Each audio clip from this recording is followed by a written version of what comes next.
Alright, boys, gals, ladies and gentlemen, here we go with our last video lesson of Chapter 10 on circles. CTS stands for an Algebra 2 lesson, completing the square. Alright, here we go. Here is your recipe. Here's how we complete the square to solve for x. You move the c term to the other side. So when we talk about a quadratic equation, I have my a term, I got my b term, and my c term. We also call this the quadratic term, the linear term, and the constant term. But I'm going to call that the a squared, the a term, the b term, and the c term. Our first step is to move the c term to the other side. If you have nothing in front of the a, that means a is 1, and that's nice. And actually, we're going to not do ones that have something in front of the a this year. You'll do it next year. You divide the b term by 2. You square that number, and you add it to both sides of your equation. You're then going to rewrite the equation on the left side as a perfect binomial square, and you take the square root of each side, and then we're going to lastly solve for x. Okay, let's do one. Here we go. X squared minus 8x minus 20. First of all, let's solve this one by factoring, just so that we can see what the answer would be. Do we see that this would be x minus 10 and x plus 2 is equal to 0? So therefore, x minus 10 is equal to 0, or x plus 2 is equal to 0, which means x is equal to 10, or x is equal to negative 2. And I'm just going to write that up here for a minute. 10 and negative 2. Those are my answers. But now we're going to solve this actually by completing the square. Alrighty? So, first thing I'm going to do is get a calligraphic pen, because it writes nicer. I'm going to move my c term to the other side by adding 20 to each side. So I now have x squared minus 8x. And I'm just going to leave a little blank right there, is equal to 20. And if I add a blank to one side, I got to add it to the other side as well. Step 2, we can skip because a is 1. Step 3 is to take the b term. Negative 8 is my b, and I'm going to divide that in half, which is negative 4. And I'm going to add negative 4 squared to both sides. Well, what is negative 4 squared? It's 16. So I have x squared minus 8x plus 16 is equal to 20 plus 16, which is 36. Do we recognize this? If you did your completing the square correctly, that's now going to be a binomial square. In other words, x squared minus 8x plus 16 can be written as x minus 4 squared is equal to 36. I'm now going to take the square root of both sides. Don't forget a plus or minus right there on the right side. So, x minus 4 is equal to the square root of 36, which is positive 6 or negative 6.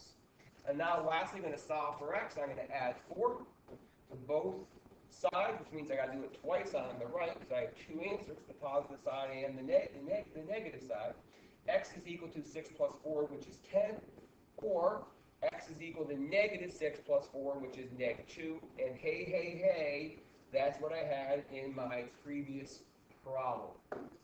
Okay, if we look at this guy, I already factored it for you. You may recognize that x squared minus 6x plus 8 is factorable.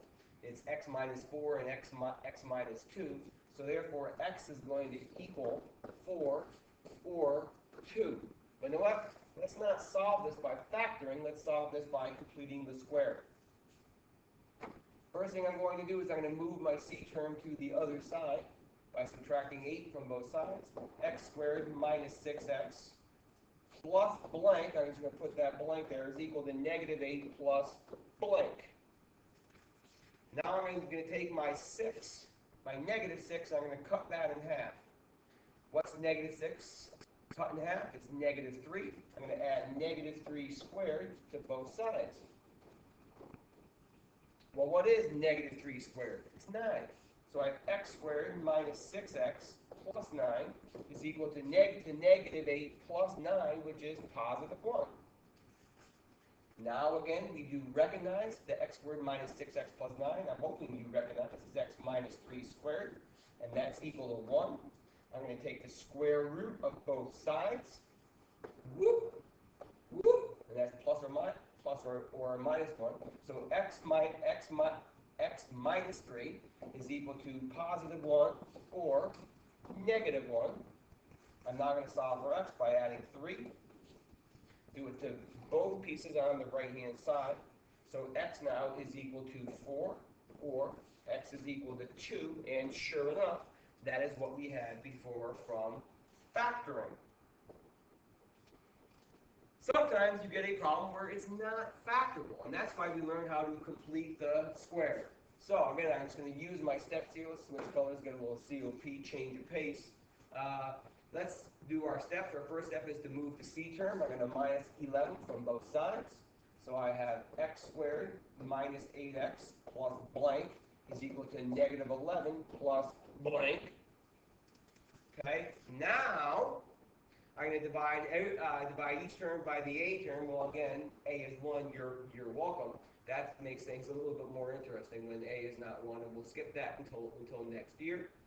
I'm now going to do my next step, which is take my b and cut that in half. So negative 8 divided by 2 is negative 4. Take my negative 4, I'm going to square it and add that to both sides.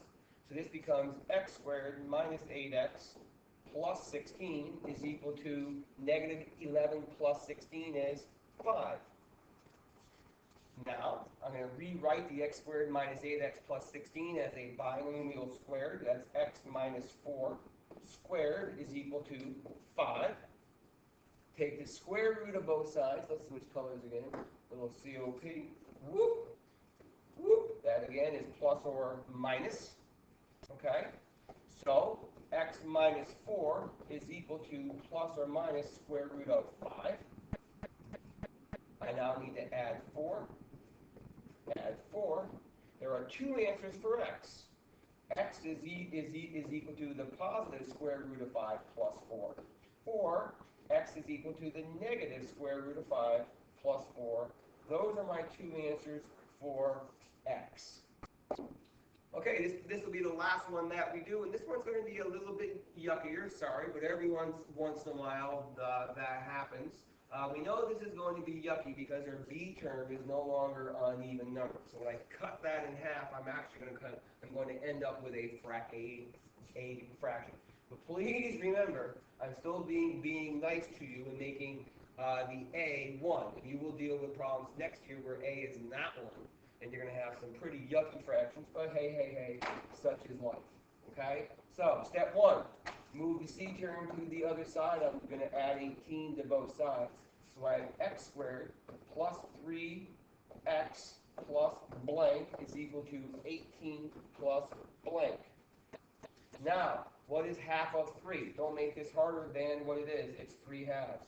Write it as a fraction. It makes your life much easier. We need to square 3 halves. What's 3 halves squared? It's 9/4. So I add 9/4 to both sides. Okay? On the left side, I know that's not something that we typically factor, but this would actually be x plus the square root of 9/4, which is 3 halves squared. And that is equal to 18 plus 9/4. Let's get a common denominator, which is 4. So I'm going to multiply both top and bottom of 18 by 4. 18 times 4 is 36 times 2, 72. So I have 72/4 plus 9/4. Okay, so now what I have here is I have x plus 3 halves squared is equal to 81/4. You're saying, oh my gosh, that's so yucky. Yeah, it ain't too bad. My last step, of course, is to take the square root of both sides. Don't forget your plus or minus. Okay? The square root of x plus 3 halves squared is x plus 3 halves. And that now is equal to the square root of 81/4, which is plus or minus 9/4. halves. So, I'm going to actually write this 2 different times. I have positive 9 halves or negative 9 halves. Now I need to solve this for x by subtracting 3 halves from both sides. So I'm going to do it twice on the right-hand side, so I have 2 possible answers. Okay? So x is equal to 9 halves minus 3 halves, which is 6 halves, or 3. Or I have negative 9 halves minus 3 halves is negative 12 halves, which of course is 6. Negative 6. And there are our 2 answers for x. X is equal to 3 or negative 6. Done.